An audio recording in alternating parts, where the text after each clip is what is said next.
Hey, ¿qué tal estudiantes? ¿Cómo están? Espero se encuentren muy bien. El día de hoy vamos a trabajar el tema de la contrarreforma. Sí, efectivamente, un proceso contrario a la reforma protestante que hemos venido viendo en las últimas clases. Sin embargo, para entender qué fue esto de la contrarreforma, debemos recordar un poco qué fue ese proceso de la reforma protestante. Si ustedes recuerdan, la Reforma Protestante fue un proceso en el cual algunos integrantes de la Iglesia Católica de Europa en el siglo XV y XVI empezaron a repensarse las dinámicas que consideraban que estaban mal dentro de la Iglesia. Entre ellas, y la más importante, va a ser unas llamadas las indulgencias. Cobros altos de dinero por la salvación de las almas de las personas. No lo sé, Rick, parece falso. Y efectivamente nada más falso que estas indulgencias porque no había nada que fuera más en contra de los preceptos religiosos que había establecido de 1500 años antes Cristo. Entonces aquí empieza toda una dinámica de poder en las cuales algunos pensadores de la iglesia, en especial va a ser Martín Lutero, el primero que en 1517 va a pegar 95 tesis que replanteaban sus ideas acerca de la cuestión de las indulgencias. Sobre todo él se concentra mucho en las indulgencias y en el poder que radica el Papa. Así como evitar la corrupción en la Iglesia Católica, el nepotismo, que era nombrar personas cercanos al Papa o a los arzobispos en otros cargos superiores dentro de la Iglesia, entre otros elementos. Entonces este sujeto Martín Lutero empieza a abrir una brecha impresionante, unas nuevas ideas que en Europa van a empezar a calar. ¡Qué agradable sujeto!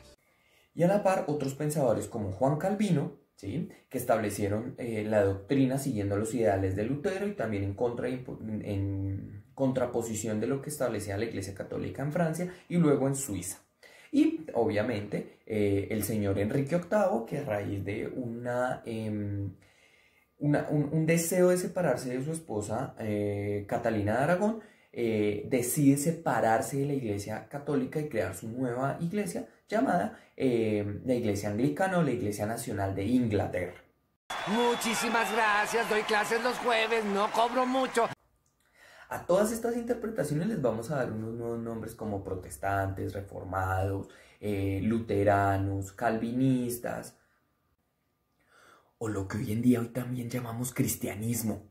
Y esto se va a lograr también a raíz de un invento importantísimo del siglo XV y que se va a acentuar en el siglo XVI llamado la imprenta. La imprenta era el objeto con el cual yo podía reproducir libros y libros y libros de manera mucho más fácil de lo que se había hecho siglos anteriores, ¿sí? Entonces, ahora, sumado a las ideas de Lutero de generar una nueva interpretación propia de la Biblia, traducirla a lenguajes tales como el inglés, el alemán, el francés, hasta en el español, contrario a la religión católica que debía ser en latín, pues va a generar que las personas empiecen a tener un acercamiento a la religión y se vaya a adaptar a estas nuevas ideas. Gracias a esto, todas las personas pudieron encontrar su camino religioso.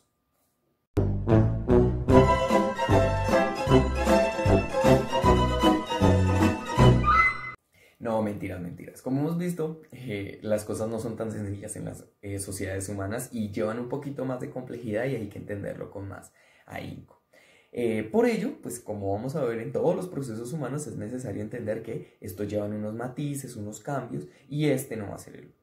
Muchos de los que eran católicos y sobre todo la Iglesia Católica no se va a quedar con esto y va a empezar a generar sus propios procesos, a lo cual le vamos a llamar la contrarreforma. El proceso que buscó parar los avances de la reforma. Bueno, para entender la contrarreforma necesitamos primero entender cómo estaba dividido el poder en Europa en el siglo XVI. ¿A qué me refiero? En el siglo XVI no estaban constituidos los países como los conocemos hoy en día, Francia, Alemania, España, todavía no, todavía los rezagos del feudalismo están, todavía no se ha despegado del todo y hay muchos principados, ya no son esos feudos pequeños sino son principados.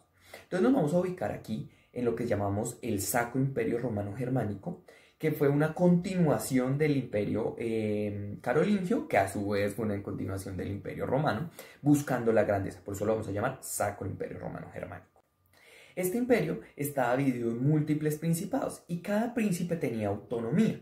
Sin embargo, quien gobernaba en ese momento era el gran emperador del imperio, valga la redundancia. En este caso, cuando Martín Lutero estableció sus ideas, se va a llamar Carlos V, que también y, irónicamente, era el monarca de España. Entonces aquí tenemos un problema porque hay dos regiones encontradas con diferentes perspectivas. España ha sido muy católica desde su fundación, desde que los romanos llegaron y establecieron el catolicismo, y en cambio los principados alemanes están empezando a irse a unas ciertas ideas más de la reforma protestante. Sobre todo, y es el caso más concreto, alguien que defendió a Martín Lutero, que se va a llamar Frederick de Sajonia, quien va a defender la ultranza en su universidad y de quien de hecho era la iglesia donde Lutero establece las 95 tesis o las pega en la iglesia, ¿sí? Sin embargo, otros príncipes no aceptaban estar defendiendo las ideas de los protestantes, sin embargo hacían cosas como la siguiente. No, no, no, no, no, no, no, no, no, no, no. Bueno, sí. En un principio pues lo negaban absolutamente y rotundamente porque no querían perder los lazos con la Iglesia Católica. Sin embargo, después de un momento se dieron cuenta que había que quitarle ese poder a la Iglesia Católica que había sido tan fuerte durante los siglos XI, XII y XIII, pero ya ellos estaban empezando a cansarse y a desgastarse. Además encontraban cierto sentido en las ideas de Lutero. Pero ¿y entonces qué hizo la Iglesia Católica en concreto en la Contrarreforma para parar el avance de la Reforma Protestante? Porque en ese momento la idea era tan avanzada que se veía una cosa más o menos así. Vaya, no encuentro fallas en su lógica. Las personas consideraban que sí tenían razón las ideas luteranas y entonces empezaban a cada vez más y más a encontrarle interés a leer, a interpretar las escrituras, a estar más cercano y dejar de ir a las iglesias. Y esto va a ser un problema bien radical durante el siglo XVI. ¡Esta cosa es real, hijo! Lo primero que hace el catolicismo o el Papa Pablo III es convocar a un concilio. El concilio es una reunión donde se reúnen grandes representantes de la Iglesia Católica, sobre todo obispos y cardenales, y definen nuevos elementos del dogma católico. Para ello, empezaron a pensarse nuevas dinámicas que defendieran o resguardaran la espiritualidad de la Iglesia Católica. Entonces convoca a el concilio llamado el Concilio de Trento. Efectivamente. Y allí se van a empezar a tomar unas decisiones importantísimas para afrontar los cambios que trae la Reforma Protestante. Este concilio se va a llevar a cabo en la ciudad de Trento, al norte de Italia, años 1545 a 1563. Efectivamente, van a ser 18 años largos de decisiones religiosas. Entre estas decisiones pues van a haber unas muy trascendentales y otras que simplemente no van a cambiar absolutamente nada de las dinámicas que ya había criticado Lutero. De allí recibe su nombre, Contrarreforma. ¿Entienden? Contrarreforma. No. Está bien. Se va a llamar Contrarreforma porque busca contrariar las ideas de la reforma que ha establecido pues Martín Lutero, Juan Calvino, Zwinglio y Enrique VIII posteriormente en Inglaterra. Entre las primeras cuestiones que se van a acordar en el Concilio de Trento tenemos 6 específicamente. La primera es reafirmar los elementos o la creencia en la Virgen María y en los santos. La segunda es considerar a la figura del Papa como máxima expresión de representación de espiritualidad en la tierra. La tercera es crear nuevas formas de extender la creencia al catolicismo, en este caso lo vamos a llamar catecismo. Cuarto, crear nuevas órdenes religiosas para llevar la palabra de Dios, entre estas vamos a encontrar a los jesuitas. Quinto, reafirmar los sacramentos que Lutero había dicho que no eran necesarios, por ejemplo los anabaptistas que dicen que el bautismo se da cuando ya se es adulto. Aquí no, aquí es bautismo, primera comunión, confirmación, matrimonio, entre otros. Y por último, y el más fuerte de todos, se va a restablecer el poder de la Inquisición, que se había dejado olvidado un poco, y a la par una lista de libros prohibidos. ¡Ay, qué miedo! ¡Yo me voy! O sea que si somos sinceros, realmente no hubo un gran cambio en la Iglesia Católica, no se reformuló nada nuevo, nada trascendental, pareciera que hubieran olvidado por qué inició este proceso de la Reforma Protestante. Y bueno, ya se imaginarán que llevó a utilizar de nuevo la Inquisición para empezar a tratar todos estos temas de la herejía, persecución, juicios, torturas, una cuestión más o menos así.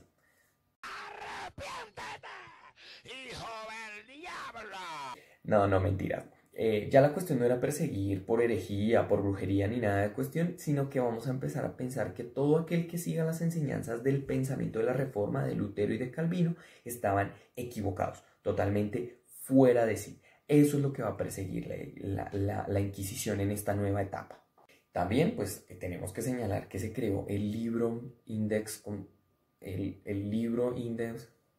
Index Librum Prohibidum. Es un libro el cual señala diferentes textos que al ser leídos o al ser reproducidos en la imprenta es de corte de pecado, ¿sí? Entre ellos vamos a encontrar todo lo que escribió Martín Lutero, obviamente sus 95 tesis. También vamos a encontrar las ideas de Juan Calvino, también vamos a encontrar las nuevas interpretaciones de las Biblias y por supuesto las ideas de el señor Copérnico y el señor Galileo. Y claro, ustedes dirán, pues bueno, con estas ideas y con todos estos nuevos planteamientos de la contrarreforma, como es la Inquisición, reafirmar el poder del Papa, iba a funcionar como había funcionado en el siglo XII y XIII, pero no. El Papa consideró que esto le iba a funcionar tal como había sido antes, pero en este caso no. Las ideas de la lectura que habían sido propuestas desde el papel de la imprenta, el Renacimiento, el humanismo, el método científico que ya vimos en algún momento, van a permitir que la gente no coma cuento, como dicen muy coloquialmente, tan fácil. Entonces ya la Inquisición no va a tener tanto poder y mucho menos una lista de libros prohibidos. Ya la gente y las ideas están muy integradas en la sociedad. Excelente. Todo está saliendo muy bien. Entonces, pues tenemos una sociedad que en parte está dividida porque algunos están totalmente de acuerdo con los planteamientos de Lutero. Estamos teniendo a la iglesia que está tratando de mantener aquí el poder y va a llevar algunos avances. La iglesia va a retomar algún poder en algunos territorios. Sin embargo, y como es predecible y hemos visto a lo largo de todo lo que nos conocemos en esta clase de ciencias sociales, esta especie humana que es tan predecible, pues va a terminar este conflicto en una guerra. ¿Acaso no lo viste venir? Sí, efectivamente creo que no lo veíamos venir, pero sí, efectivamente la guerra es algo que va a llevar a dar culminación a este proceso de reforma y contrarreforma, reforma de parte de los protestantes y contrarreforma de parte de la Iglesia Católica. Aquí tenemos que señalar varias etapas de la guerra porque no toda fue de la misma manera y no toda fue por las mismas cuestiones. Primero hay que señalar que hacia 1555, en lo que era el Sacro Imperio Romano Germánico, ya se había establecido un primer pacto de no agresión entre protestantes y católicos en el año 1555.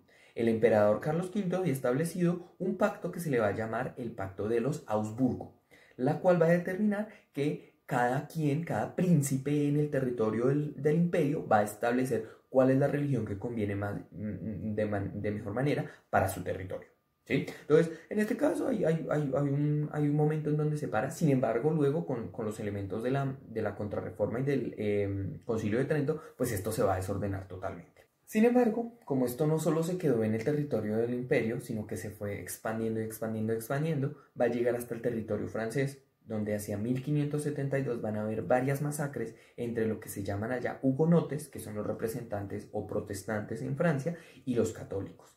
Y entonces van a haber una serie de matanzas que representaban o a los católicos o a los protestantes o hugonotes, que va a llevar también a desatar algunas guerras. Simplemente hasta 1598 se va a establecer el Edicto de Nantes en Francia, donde se establece de nuevo una paz en Francia para evitar los conflictos y la libertad de culto. Entonces cada persona dentro del reino puede seleccionar cuál es la religión que considera correcta.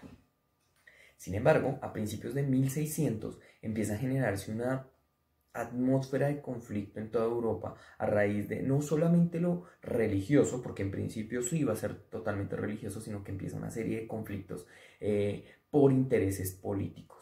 Entonces ya aquí el problema no es solamente si alguien es católico o protestante, si alguien es calvinista o anglicano, sino que aquí empieza a vincularse una dinámica de poder muy fuerte, lo cual va a desatar que hacia 1618 se dé el inicio a la Guerra de los 30 años. La Guerra de los 30 años va a tener múltiples matices, no siempre se va a dar del mismo modo, dura exactamente 30 años, desde 1618 a 1648, y implica no solamente lo religioso, sino que va a llevar también los intereses geopolíticos tanto de Francia, de España, del imperio, Sacro Imperio Romano Germánico, que van a vincular una serie de intereses. Entonces las dinastías, empieza a vincularse qué intereses hay entre ellos. Entonces, por ejemplo, en algún momento de la guerra, Francia, que era católica, decide intervenir por los protestantes, ¿sí? Ya no por los religiosos, sino por los elementos del territorio. Entonces, esto va a llevar a una serie de conflictos que van a deformar todo lo que es Europa, ¿sí? Podríamos decir que es la primera gran guerra europea donde se vinculan casi todas las potencias, ¿sí? Puede ser considerada dentro de una guerra religiosa, ¿sí? Por definirse, 30 años de guerra entre el Sacro Imperio Romano Germánico, los principados, lo que son el reino de los Países Bajos contra España, que también querían su independencia de España, que estaban ahí bajo el yugo, los franceses también intentando que el imperio no se volviera una potencia militar, ¿sí? Italia empujando, o Roma empujando para que se volvieran los principios católicos, y esto se va a volver todo algo bastante complejo. El Concilio de Trento, concluido en 1563, renovó la vida católica, pero no pudo impedir que muchos territorios de Europa se desgajaran de Roma. No fue una separación pacífica, pues diversas guerras de religión ensangrentaron Europa durante casi un siglo. En buena parte de Alemania predominó el luteranismo y en Suiza el calvinismo. En Inglaterra se consolida el anglicanismo. En el norte de los Países Bajos españoles, los nobles holandeses imponen por las armas un estado calvinista independiente. En Francia, las guerras contra los calvinistas, llamados hugonotes, terminan en 1598 con el Edicto de Nantes, que les concede libertad de culto. En la Europa occidental y meridional, permanecen fieles a la Iglesia de Roma los reinos de España, Portugal y en gran medida Francia, así como Irlanda, Flandes e Italia. En la Europa central, el catolicismo logra prevalecer en Baviera, Austria, Bohemia y Polonia. El resto de Europa oriental sigue en la órbita de la Iglesia ortodoxa. Esta honda división del cristianismo europeo se reflejó en el resto del planeta. En los vastos dominios españoles y portugueses de América, África y Asia, florece la fe católica, mientras que las colonias inglesas son pobladas por familias protestantes y anglicanas que no evangelizan a los indígenas. Las misiones en Asia en estos siglos son católicas y alumbran comunidades cristianas en China, India y Japón. Un protestantismo a la defensiva temía la reconquista católica de Alemania por las dos grandes potencias regidas por la Casa de Habsburgo, España y el Imperio Germánico. Fernando de Habsburgo, en efecto, trata de restaurar el catolicismo en sus dominios centroeuropeos. Los protestantes de Bohemia reaccionan en 1618 echando por la ventana a dos de sus ministros. Este incidente, conocido como la Defenestración de Praga, fue el detonador de la Guerra de los 30 años. Españoles e imperiales ganaron las primeras batallas. Pero cuando estaban a un paso de la victoria final, la otra gran monarquía católica, Francia, se alió con los protestantes e inclinó la balanza en su favor. Francia, gobernada paradójicamente por los famosos cardenales Richelieu y Mazarino, subordinó la religión a su ambición hegemónica. Logró así relevar a España en la supremacía europea y debilitar el imperio. España estaba exhausta y en 1648 firma con los demás beligerantes la Paz de Westfalia. Esta impone como religión oficial de cada estado la que en ese momento tuviera su soberano. Es la famosa regla del cuius regio, eius religio. Las demás religiones se respetarían, pero no se les permitiría manifestarse públicamente. Aunque el protestantismo prevaleció en el campo de batalla, los católicos siguieron siendo mayoría. En 1677, la población europea rondaba los 128 millones, de los cuales 74 eran católicos, 27 ortodoxos y 23 protestantes. Y tal como vieron en el video, pues la guerra va a terminar hacia el año 1648 con la firma del Tratado de Paz de Westfalia, que se considera hasta el día de hoy el primer gran trato de política internacional europea. Es importantísimo y que se va a definir literalmente que era lo que ya había pasado con anterioridad, que cada región o cada dirigente es autónomo de decidir la religión que considera pertinente para sus súbditos o los que participaran allí. Ya cada estado decidió si determinaba que fueran libres propiamente los individuos de escoger la religión o se obligaba que si él era católico, determinarlo. Entonces, esto fue la Contrarreforma, un proceso que llevó todos los elementos cargados desde considerar nuevas vertientes de la religión católica, reafirmar el poder del Papa, entre otras. Chicos, no siendo más, dejo las preguntitas del taller en la parte de abajo de los comentarios. Espero estén muy bien y nos vemos en clase. Chao, chao, chao.